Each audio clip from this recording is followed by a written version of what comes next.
What is this? Like, really think about it. What is this? Now, it's a seed, right? Orange, right? Orange seed.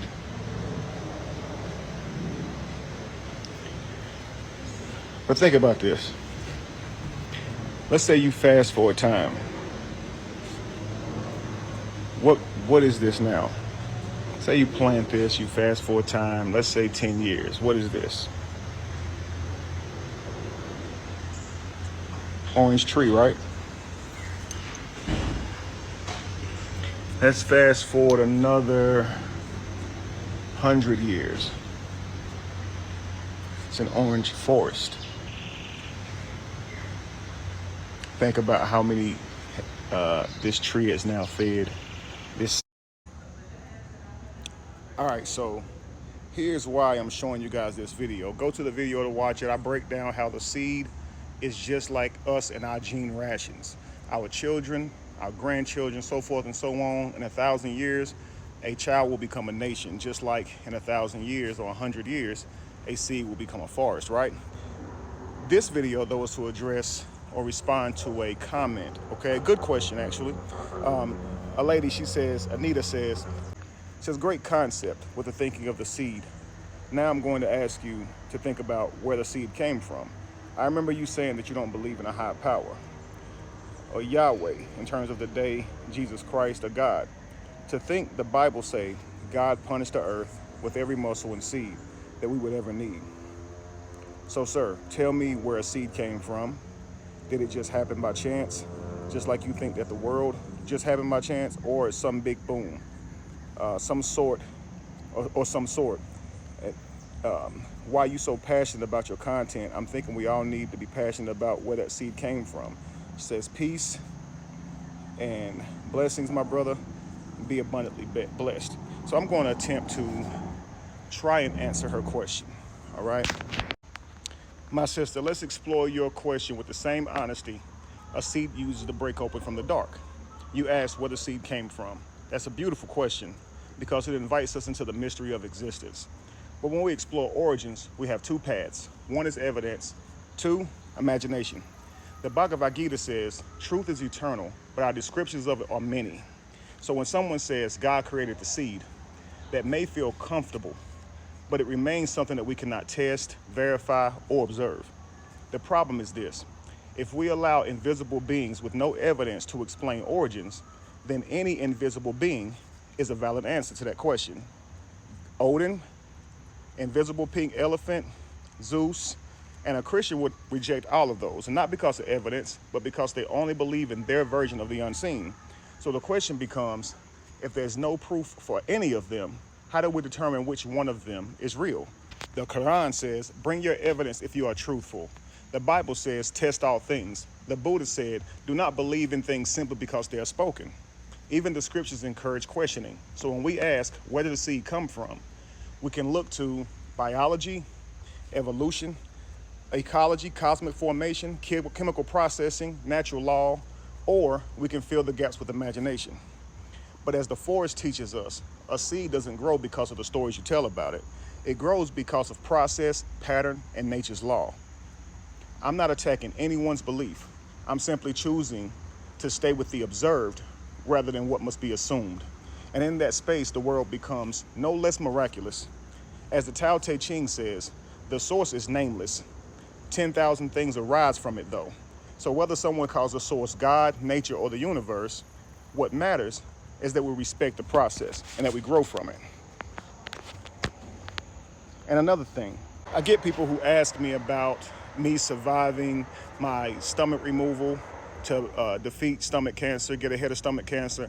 I get people who ask me about my child, his condition, and things of that nature as it relates to my lack of belief in a higher power. So I want to add another layer to your question, okay?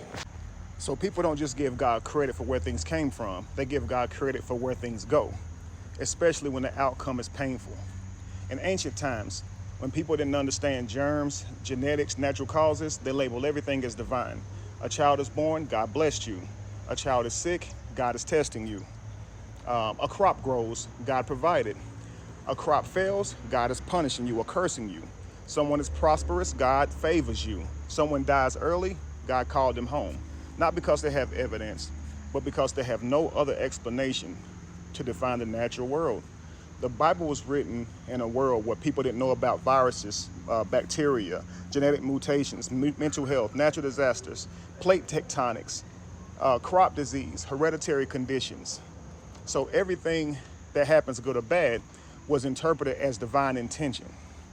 So if a storm destroyed a village, it wasn't weather, it was judgment. If a person got sick, it wasn't infection, it was a curse from God. If a baby was born with Down syndrome, they didn't even have language for chromosomes, so they wrote it off as God's mysterious will.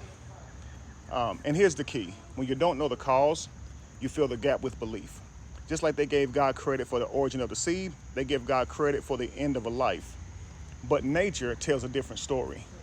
The tree falls because of age, decay, or storms. The deer dies because its body weakens or the predator is hungry. A leaf rots not because a spirit cursed it, but because of the natural cycle of time.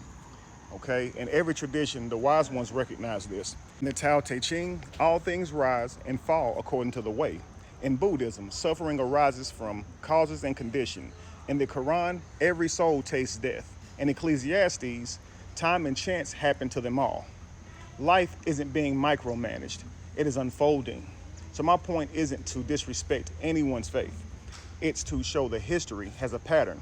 When we don't understand something, we create a supernatural explanation for it. And that's why I choose to follow what nature actually shows. Seeds sprout because of biology. Bodies get sick because of microbes and genetics. Children are born with differences because nature allows variations. Storms come because the earth breathes, not because someone in the sky is rewarding or punishing, cursing and blessing. I honor the mystery, y'all, but I don't fill it with imagination. I stay with the evidence, the patterns, and the cycle. The same cycle that the forest teaches every single day. If you think about this, the Bible, these holy books do not mention bacteria, viruses, or anything. They simply call it a plague. Now I want you to ask yourselves a question. When is the last time you've heard the word plague used? Okay? We believe that in the Bible, God will give you infirmities.